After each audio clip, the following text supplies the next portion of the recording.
Hey guys, আসসালামু আলাইকুম। Welcome back to my channel রুমাস teams kitchen. যে প্রান্ত থেকে বসে আমার ভিডিওটি দেখছো, আশা করি প্রত্যেকেই ভীষণ ভালো আছো। আলহামদুলিল্লাহ। আজকে নতুন আলু কষার রেসিপি নিয়ে হাজির হয়েছি তোমাদের সাথে শেয়ার করে নেব বলে। ফার্স্টে গ্রাইন্ডার জারের মধ্যে দিয়ে দিলাম দুটো মিডিয়াম সাইজের পেঁয়াজ, একটা টমেটো, একটা শুকনো লঙ্কা। লঙ্কাটা যে যা স্বাদ মতোই বাড়িয়ে কমিয়ে নিতেই পারো।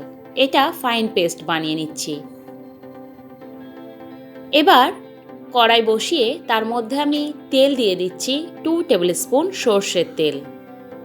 আর আলুটাকে আগে থেকে আমি বয়েলড করে আলু খোসা ছাড়িয়ে রেখেছি। একেবারে গলে যাবে না সেরকমভাবেই কিন্তু আলুটা বয়েলড করতে হবে। খুব সতর্ক থাকতে হবে যাতে আলুটা একটু শক্ত থাকে কিন্তু পুরোপুরি বয়েলড করা আলুগুলো এবার আমি তেলের মধ্যে দিয়ে দিচ্ছি, কারণ এটা হালকা বাদামি কালার করে আমি ভেজে নেব। আলুগুলোকে একটা দিক হয়ে যাওয়ার পরে এইভাবে উল্টিয়ে দিচ্ছি। আর লক্ষ্য রাখতে হবে যেন কোনোটা বেশি কালার বা পুড়ে না যায়। সব আলুগুলোই কিন্তু সমান কালার করেই ভেজে নেব। দুটো সাইডই হয়ে যাওয়ার পরে এইভাবে কিছুক্ষণ একটু নাড়াচাড়া করে নিলাম যাতে সব সাইডগুলোই ভালো মতো ভাজা হয়ে যায়। তারপরেই আলুগুলোকে আমি তুলে নিচ্ছি। তোমরা চাইলে সময় হাতে বেশি থাকলে আলুটা বয়েলড নাও করতে পারো। ডাইরেক্ট খোসা ছাড়িয়ে এইভাবে ভেজে রান্নাটাও করে নিতে পারো।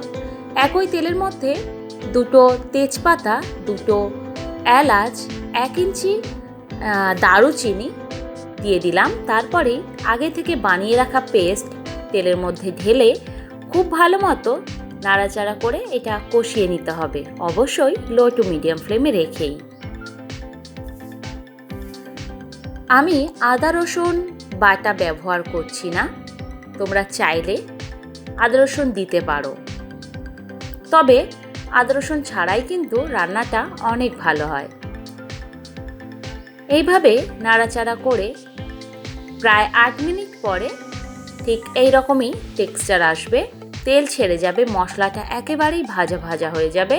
সেই সময় অল্প একটু পানি দিলাম আর গুঁড়ো মশলাগুলো অ্যাড করছি। পানিটা দেওয়ার কারণে মশলাগুলো দেওয়ার পরে সহজেই পুড়ে যাবে না, তাই অবশ্যই অল্প একটু পানি দিয়ে তারপরেই মশলাগুলো দিতে হবে। হলুদের গুঁড়ো 1 টিস্পুন দেওয়ার পরেই 1 টিস্পুন কাশ্মীরি লাল লঙ্কার গুঁড়ো, 1 টিস্পুন জিরে গুঁড়ো, 1 টিস্পুন ধনিয়া গুঁড়ো দিলাম। খুব ভালো মতো নাড়াচাড়া করে আবারও মশলাটা কষিয়ে নিচ্ছি। তারপরে ভেজে রাখা আলুগুলোকে দিয়ে আবারও খুব ভালো মতো কিন্তু এই মশলার সাথে কষিয়ে নেব আলুগুলোকে। এই আলু কষা রুটি, পরোটা বা মটরশুঁটির কচুরি বা মটরশুঁটির লুচি সবটাই সাথে কিন্তু খুব ভালো যায়।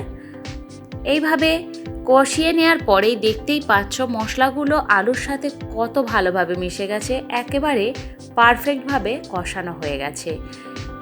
প্রায় 5 থেকে 7 মিনিট এইভাবে আমি কষিয়ে নিয়েছি, একেবারে কিন্তু লো আঁচে রেখে। তারপরে স্বাদ মতো নুন দিয়ে নিচ্ছি আর 1 টিস্পুন চিনিটা দেওয়ার কারণে স্বাদটা অনেক ব্যালেন্স হবে, তাই চিনিটা দিতে হবে। যদি কারোর প্রবলেম থাকে সেক্ষেত্রে অ্যাভয়েড করতে পারো।